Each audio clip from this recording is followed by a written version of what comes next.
Hi friends, welcome to my channel. 5 star rating కిచెన్ని ఆదరిస్తున్న అందరికీ నా ధన్యవాదములు. ఇవాల్టి వీడియోలో మన బొజ్జ గణపతికి ఎంతో ఇష్టమైన కుడుములు లేదా ఉండ్రాళ్ళు అంటాం కదా, వాటిని సింపుల్గా ఎలా తయారు చేసుకోవాలో చూద్దాం. ఇక్కడ నేను 8 రకాలు తయారు చేస్తున్నాను. మీకు దీనిలో ఏవైనా ఒక 5 రకాలు తయారు చేసి పెట్టుకోండి. ముందుగా మొదటిది, పొయ్యి మీద ఒక ప్యాన్ పెట్టుకొని దానిలో 1 కప్పు వరకు నీళ్లు వేసుకోండి. ఇప్పుడు 1/2 కప్పు వరకు బెల్లం వేసుకోవాలి. ఏ కప్పుతో అయితే మనం నీళ్లు తీసుకున్నామో అదే కప్పుతో 1/2 కప్పు వరకు బెల్లం వేసుకోండి. బెల్లం కరిగిన తర్వాత దీనిలో 1 కప్పు వరకు కొబ్బరి వేసుకోవాలి. ఇక్కడ నేను కొబ్బరి కుడుములు తయారు చేస్తున్నాను, అందువల్ల కొబ్బరి వేసుకుంటున్నాను. ఇప్పుడు కొబ్బరిని 2-3 నిమిషాలు ఉడకనివ్వండి. 2-3 నిమిషాల తర్వాత దీనిలో మనం 1 కప్పు వరకు బియ్యం పిండి వేసుకోవాలి. తడి బియ్యం పిండి వేసుకున్నట్లయితే 1.5 కప్పు వేసుకోండి. పొడి బియ్యం పిండి వేసుకున్నట్లయితే 1 కప్పు వరకు వేసుకోండి. బియ్యం పిండి మొత్తాన్ని కూడా బాగా కలిపేసుకోండి. ఇప్పుడు స్టవ్ ఆఫ్ చేసేసుకోండి. స్టవ్ ఆఫ్ చేసుకున్న తర్వాత పిండి మొత్తాన్ని కూడా 2 నిమిషాల పాటు బాగా కలుపుకోండి. ఎక్కడైనా మనకి ఉండలు ఉన్నా కానీ ఉండలు ఏమీ లేకుండా చక్కగా కలిపేసుకోండి. ఇలా మొత్తం పిండి అంతా కలుపుకున్న తర్వాత ఇప్పుడు మనం చిన్న చిన్న బాల్స్ లాగా రౌండ్ బాల్స్లా తయారు చేసుకోండి. కుడుములు మనం రౌండ్గా తయారు చేసుకుంటున్నాం. ఇక్కడ కొబ్బరి కుడుములు రెడీ అయ్యాయి. అలా అని పూర్తిగా అయినట్లు కాదు, వీటిని మనం ఆవిరి పెట్టుకోవాలి. ముందుగా అన్ని బాల్స్లా తయారు చేసేసుకొని కుడుములన్నీ కూడా ఒక ప్లేట్లో పెట్టుకొని పక్కన పెట్టేసుకోండి. నెక్స్ట్ మనం రెండవది శనగపప్పు కుడుములు తయారు చేసుకుంటాం. దీనికోసం 1/2 కప్పు వరకు శనగపప్పు తీసుకొని 2 గంటల సేపు నానబెట్టుకున్నాను. 2 గంటల సేపు తర్వాత మనం పొయ్యి మీద ఒక ప్యాన్ పెట్టుకొని ప్యాన్ హీట్ అయిన తర్వాత దానిలో 2 కప్పుల వరకు నీళ్లు వేసుకోండి. నీళ్లు వేసిన తర్వాత ఆల్రెడీ నానబెట్టి ఉంచుకున్నాం కదా శనగపప్పుని, దీనిలో వేసేసుకోండి. శనగపప్పు వేసిన తర్వాత శనగపప్పు మనకి త్వరగా ఉడికిపోద్ది, నానబెట్టుకున్నాం కాబట్టి దీన్ని మనం ఉడికించుకోవాలి. మరీ మెత్తగా ఉడికించుకోకండి. శనగపప్పు ఉడికిన తర్వాత 1/2 కప్పు వరకు బెల్లం వేసుకోవాలి. బెల్లం వేసిన తర్వాత ఒకసారి బాగా కలిపేసుకోండి. బెల్లం అంతా కరిగే వరకు కలిపేసుకోవాలి. ఇలా బెల్లం కరిగిన తర్వాత 1 కప్పు వరకు బియ్యం పిండి వేసుకోండి. మనం 2 కప్పులు నీళ్లు వేసుకున్నాం కానీ 1 కప్పు మనకి శనగపిండి ఉడుకుతుంది కాబట్టి 1 కప్పు నీళ్లు సరిపోతాయి. ఇంకా మిగిలిన 1 కప్పుకి మనం బియ్యం పిండి వేసుకున్నాం. ఇప్పుడు మొత్తం అంతా ఒకసారి బాగా మిక్స్ చేసేసుకోండి.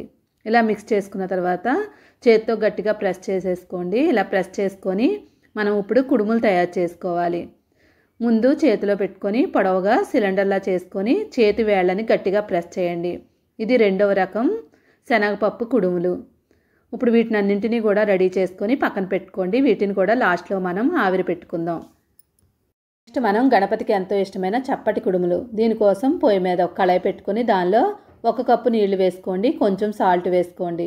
1 టేబుల్ స్పూన్ నెయ్యి వేసుకోవాలి.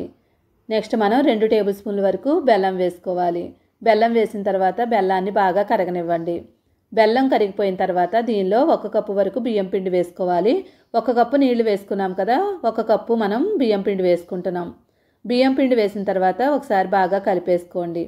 ఇది బాగా కలిసిపోయిన తర్వాత మనం స్టవ్ ఆఫ్ చేసేసుకోవాలి. నెయ్యి ఎందుకు వేసామంటే మనకి పాన్ కంటుకోకుండా చక్కగా వచ్చేస్తుంది. ఇప్పుడు స్టవ్ ఆఫ్ చేసాం కదా, ఇప్పుడు ఈ పిండి మొత్తాన్ని 2-3 నిమిషాలు బాగా కలిపేసుకోవాలి.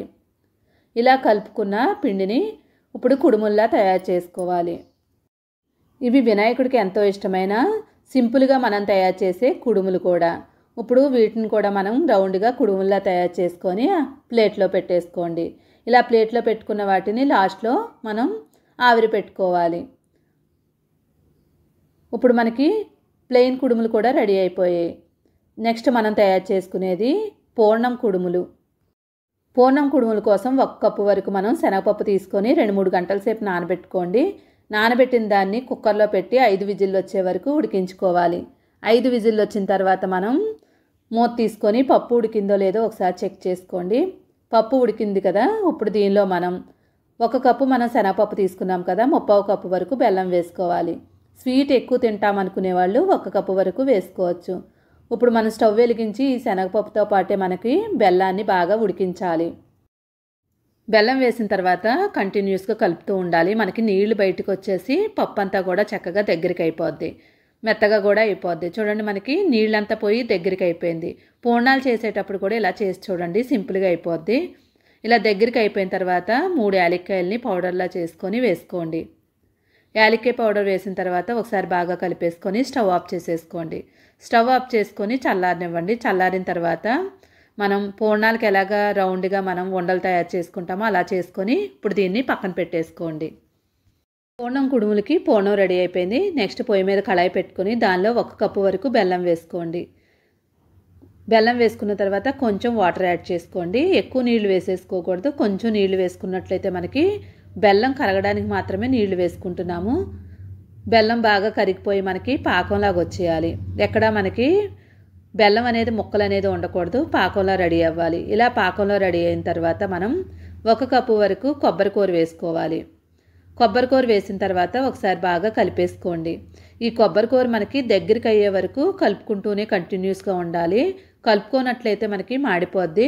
ఇలా దగ్గరికి అయిపోయిన తర్వాత 2 యాలక్కాయలు తీసుకొని పౌడర్లో వేసుకోవాలి. యాలక్కాయ పౌడర్ వేసుకున్న తర్వాత మొత్తం అంతా బాగా మిక్స్ చేసేసుకొని స్టవ్ ఆఫ్ చేసేసుకోండి. స్టవ్ ఆఫ్ చేసుకొని దీన్ని చల్లారనివ్వండి. వేరొక పొయ్యి మీద ఒక కళాయి పెట్టుకోండి. దానిలో ఒక పెద్ద బౌల్తో నీళ్లు వేసుకుంటున్నాను. చూడండి, పెద్ద బౌల్తో తీసుకున్నాను ఇప్పుడు నేను. దానిలో 1/2 స్పూన్ వరకు సాల్ట్ వేసుకోవాలి. 2 టేబుల్ స్పూన్ల వరకు నెయ్యి వేసుకోండి. ఇప్పుడు మనకి వాటర్ అంతా బాగా మరిగేలాగా మరగనివ్వండి. ఇప్పుడు ఈ వాటర్ అంతా బాగా మరిగిపోయింది కదా. ఇప్పుడు దీనిలో మనం ఏ కప్పుతో అయితే మనం నీళ్లు తీసుకున్నామో అదే కప్పుతో పిండి తీసుకోవాలి. పిండి వేసుకొని బాగా కలిపేసుకోండి. మనం వేసుకున్న నీళ్ళకి 1 కప్పు వరకు మనకి పిండి సరిపోతుంది. ఎందుకంటే కరెక్ట్గా 1 కప్పుకి 1 కప్పు పిండి మాత్రమే వేసుకోవాలి. ఇప్పుడు స్టవ్ ఆఫ్ చేసుకొని ఒక బౌల్లో వేసేసుకోండి. ఒక బౌల్లో వేసుకున్న తర్వాత దీని మొత్తాన్ని బాగా కలిపేసుకోండి. చేత్తో గట్టిగా ప్రెస్ చేసుకున్నట్లయితే మనకి దగ్గరగా మనకి చపాతీ పిండిలాగా అయిపోద్ది. ఎక్కడైనా ఉండలేమన్నా ఉన్నట్లయితే కలిసిపోతాయి. ఇలా మొత్తం అంతా రెడీ చేసుకున్నాం కదా. దీంతో మనం పూర్ణం కుడుములు తయారు చేసుకుంటున్నాము. ఈ పిండితోనే మనం చాలా రకాల కుడుములు కూడా తయారు చేసుకోవచ్చు. ముందు మనం చప్పటి కుడుములు తయారు చేసుకుందాం. చప్పటి కుడుములు అంటున్నారు ఏంటనుకుంటున్నారా? ఇందులో మనం పిండిలో బెల్లం వేయలేదు, అందువల్ల ఇవి చప్పటి కుడుములు. ఇలాగా కొన్ని కుడుముల్ని ఒక రకం కింద తయారు చేసి పెట్టుకోవచ్చు సింపుల్గా. చప్పటి కుడుములు రెడీ చేసుకున్నాం కదా. ఇప్పుడు ఇదే పిండితో మనం ముందు కొంచెం పిండిని తీసుకొని రౌండ్ బాల్లా తయారు చేసుకోండి. ఇలా బాల్లా తయారు చేసుకున్న తర్వాత మధ్యలోకి హోల్లా తయారు చేసుకోండి. ఇలా హోల్లా చేసుకున్న దానిలో చిన్న బెల్లం ముక్క పెట్టేసుకోండి. బెల్లం ముక్క పెట్టిన తర్వాత చుట్టూరు కూడా పిండితో మనం బెల్లాన్ని క్లోజ్ చేసేసుకోవాలి. ఇలా బెల్లం క్లోజ్ చేసుకొని మళ్ళీ రౌండ్గా తయారు చేసుకోవాలి. అంతే సింపుల్గా మనం బెల్లం కుడుము తయారు చేసుకున్నాం సేమ్ అదే పిండితో. ఇప్పుడు మూడో రకం చూద్దాము. ఇప్పుడు కొంచెం పిండిని తీసుకొని ఈ పిండి ముద్దని ఒక కవర్ మీద పెట్టేసుకోండి. కవర్ మీద పెట్టుకొని ఇప్పుడు రెండో వైపు నుంచి కవర్ని క్లోజ్ చేయండి. క్లోజ్ చేసి చేత్తో మనం బొబ్బట్టు ఎలా తయారు చేసుకుంటామో ఇలాగ చేత్తో ప్రెస్ చేసుకోండి. ఇలా ప్రెస్ చేసుకున్న తర్వాత కవర్ని సైడ్కి తీసేయండి. కవర్ని తీసిన తర్వాత ఆల్రెడీ మనం బెల్లం కొబ్బరిని ఉడికించి ఉంచుకున్నాం కదా. ఇప్పుడు ఈ బెల్లం కొబ్బరిని దీనిలో పెట్టేసుకోండి. పెట్టుకొని కవర్తోనే మనం పిండిని క్లోజ్ చేయాలి, లేదంటే మనకి విరిగిపోతాయి. లేదు చేయగలం అనుకునే వాళ్ళు చేసుకోవచ్చు, ఇలా సింపుల్గా చేసుకోవచ్చు. ఇప్పుడు చుట్టూరు కూడా మనం గట్టిగా ప్రెస్ చేసుకోవాలి. ఇలా ప్రెస్ చేసుకొని కవర్ని తీసుకొని చుట్టూరు స్టఫింగ్ బయటికి రాకుండా గట్టిగా ప్రెస్ చేసేసుకొని వీటిని కూడా ఒక ప్లేట్లో పెట్టుకోండి. ఇప్పుడు అదే పిండితో మూడో రకం తయారు చేసుకున్నాం కదా. ఇప్పుడు నాలుగో రకం కూడా తయారు చేసుకోవచ్చు. పిండి మొత్తం తీసుకొని కవర్ మీద పెట్టేసుకోండి. కవర్ మీద పెట్టుకొని రెండో వైపు ఫోల్డ్ చేసుకొని చేత్తో ఒత్తేసుకోండి. ఇలా చేత్తో ఒత్తుకున్న తర్వాత ఆల్రెడీ మనం తయారు చేసుకున్న పూర్ణం ఉంది కదా, దాన్ని దీని మధ్యలో పెట్టుకోవాలి. పూర్ణంని ముందు కొంచెం పూర్ణం తీసుకొని మధ్యలో పెట్టేసుకోండి. మధ్యలో పెట్టుకున్న తర్వాత కవర్తో పాటే ఫోల్డ్ చేసేసుకోండి. కవర్తో పాటు ఫోల్డ్ చేస్తే మనకి స్టఫింగ్ బయటికి రాకుండా చక్కగా అతికిపోద్ది. ఇలా పెట్టుకున్న తర్వాత చుట్టూ లెడ్జెస్ అన్నీ కూడా మనం గట్టిగా చేత్తో ప్రెస్ చేసేసుకోవాలి. ఇలా ప్రెస్ చేసుకొని వీటిని కూడా ఒక ప్లేట్లో పెట్టుకోండి. ఒకేసారి 7 రకాలు కుడుముల్ని ఒకేసారి ఉడికించేసుకోవచ్చు. ఒక ఇడ్లీ పాత్ర తీసుకొని 2 గ్లాసుల నీళ్లు వేసుకొని ఇడ్లీ పాత్ర ఆవిరికి పూడి పెట్టేది కానీ లేదంటే ఇడ్లీ పాత్ర రేకులు ఉంటాయి కదా, దాని మీద అయినా పెట్టుకోవచ్చు. ఒకదాని మీద ఒకటి పెట్టుకుంటే ఏమీ అంటుకుపోదు. ఒకదాని మీద ఒకటి పెట్టేసుకొని ఉడికిన తర్వాత దేనికది సపరేట్ చేసుకోవచ్చు. ఇప్పుడు ఇడ్లీ పాత్ర మూత పెట్టుకొని 10 నిమిషాల పాటు ఉడికించేసుకోండి. 10 నిమిషాల తర్వాత మూత తీసి చూసుకోండి, ఉడికే లేదో ఒకసారి చెక్ చేసుకోండి. చేత్తో పట్టుకొని చూసినట్లయితే చేతికి అంటుకోకుండా ఉన్నట్లయితే ఉడికిపోయినట్లు. చూడండి మొత్తం 7 రకాలు కూడా ఒకేసారి ఉడికించుకున్నాం. ఫ్లేవర్స్ అన్నీ వేరువేరైనా కూడా ఒకేసారి ఉడికించేసుకోవచ్చు. ఇప్పుడు 7 రకాలు కంప్లీట్ అయ్యాయి కదా, 8th వన్ చూద్దాము. పొయ్యి మీద ఒక కళాయి పెట్టుకొని దానిలో 1 కప్పు వరకు బియ్యం రవ్వ వేసుకోండి. ఇప్పుడు ఈ బియ్యం రవ్వని దోరగా వేయించండి. ఒక 2 నిమిషాల పాటు బాగా దోరగా వేయించేసుకోండి. మంటను లో ఫ్లేమ్ మీద పెట్టి వేయించుకోండి, లేదంటే మాడిపోద్ది. ఇప్పుడు ఇలాగా రవ్వ అంతా కూడా వేగిపోయిన తర్వాత ఒక ప్లేట్లోకి వేసేసుకోండి. ప్లేట్లో వేసుకున్న తర్వాత ఇప్పుడు అదే కళాయిలో 1 కప్పు మనం బియ్యం రవ్వ తీసుకున్నాం కదా, 2 కప్పుల వరకు నీళ్లు వేసుకోవాలి. నీళ్లు వేసిన తర్వాత రుచికి తగినట్లుగా సాల్ట్ వేసుకోండి. సాల్ట్ వేసిన తర్వాత పచ్చిశనగపప్పుని 2 టేబుల్ స్పూన్లు వేసుకోవాలి. నెక్స్ట్ దీనిలో జీలకర్ర 1 టేబుల్ స్పూన్ వేసుకోండి. ఇప్పుడు కొంచెం సేపు శనగపప్పుని ఉడకనివ్వండి. 1 టేబుల్ స్పూన్ నెయ్యి వేసుకోండి. ఇప్పుడు మనం ఆల్రెడీ వేయించుకున్న బియ్యం రవ్వను వేసేసుకొని మూత పెట్టేసుకొని ఉడికించుకోవాలి. ఉడికేటప్పుడు మనకి ఫ్లేమ్ అనేది మీడియం ఫ్లేమ్ మీద పెట్టేసుకోండి. అలాగా ఒక 5 నిమిషాలు ఉడికించండి. 5 నిమిషాల తర్వాత మనకి నీళ్ళంతా ఆవిరైపోయి చక్కగా రవ్వ అంతా కూడా పొడి పొడిగా వచ్చేస్తుంది. ఇప్పుడు స్టవ్ ఆఫ్ చేసి 1 నిమిషం పాటు మూత పెట్టి అలానే వదిలేయండి. 1 నిమిషం తర్వాత మనం దగ్గరికి చేత్తో గట్టిగా అనేసుకొని ఉండ్రాళ్ళలా తయారు చేసుకోవడమే. ఇక్కడ మనం బియ్యం రవ్వ ఉండ్రాళ్ళని తయారు చేసుకున్నాం. ఎప్పుడైనా మనం బ్రేక్ఫాస్ట్లా కూడా ఇలాగా సింపుల్గా కూడా తయారు చేసుకోవచ్చు. ఇది ఏదైనా చట్నీతో తీసుకున్నట్లయితే సూపర్ ఉంటుంది. ఇంకా 8 రకాల కుడుములు తయారు చేసుకున్నాం కదా. నెక్స్ట్ మనం గణపతికి ఎంతో ఇష్టమైన పాల తాలికలు చూపిస్తున్నాను. పొయ్యి మీద కళాయి పెట్టుకొని 1 కప్పు వరకు నీళ్లు వేసుకోండి. 2 టేబుల్ స్పూన్లు బెల్లం వేసుకోండి. కొంచెం సాల్ట్ యాడ్ చేసుకోండి. దానిలో కొంచెం నెయ్యి వేసుకొని నీళ్ళని బాగా మరగనివ్వండి. నీళ్లు బాగా మరిగిన తర్వాత 1 కప్పు నీళ్లు తీసుకున్నాం కదా, ఇక్కడ నేను తడిపిండి తీసుకుంటున్నాను. 1.5 కప్పు వరకు బియ్యం పిండి తీసుకుంటున్నాను. అదే పొడిపిండి తీసుకున్నట్లయితే 1 కప్పు అయితే సరిపోతుంది. ఇప్పుడు దీన్ని బాగా కలిపేసుకొని మొత్తం అంతా కూడా ఒక ప్లేట్లో వేసేసుకోండి. ప్లేట్లో వేసుకున్న తర్వాత చేత్తో బాగా చపాతీ పిండి కలిపినట్టు కలిపేసుకోండి. ఇలా చేసినట్లయితే తాలికలు అస్సలు విడిపోవు. పిండి అసలు మనం జల్లుకోకుండానే తయారు చేసుకుంటున్నాం. చూడండి, తాలికలకు అసలు పిండి అనేది యూజ్ చేయవసరం లేదు. సన్నగా కాకుండా లావుగా కాకుండా ఇలా మీడియంగా ఉండేలాగా తాలికలన్నీ తయారు చేసేసుకోండి. పొయ్యి మీద ఒక కళాయి పెట్టుకొని 2 కప్పుల వరకు పాలు వేసుకోండి. పాలు వేసిన తర్వాత పాలు బాగా మరగనివ్వండి. పాలు మరిగిన తర్వాత సగ్గుబియ్యాన్ని 2 టేబుల్ స్పూన్ నానబెట్టుకున్నవి తీసుకొని ఈ పాల్లో వేసేసుకోండి. ఒకసారి బాగా కలిపేసుకోండి. పాలు వేసుకున్నాం కానీ నీళ్లు వేసుకోలేదు కదా, 1 కప్పు వరకు నీళ్లు యాడ్ చేసుకోండి. నీళ్లు వేసిన తర్వాత సగ్గుబియ్యం అంతా బాగా ఉడికించేసుకోండి.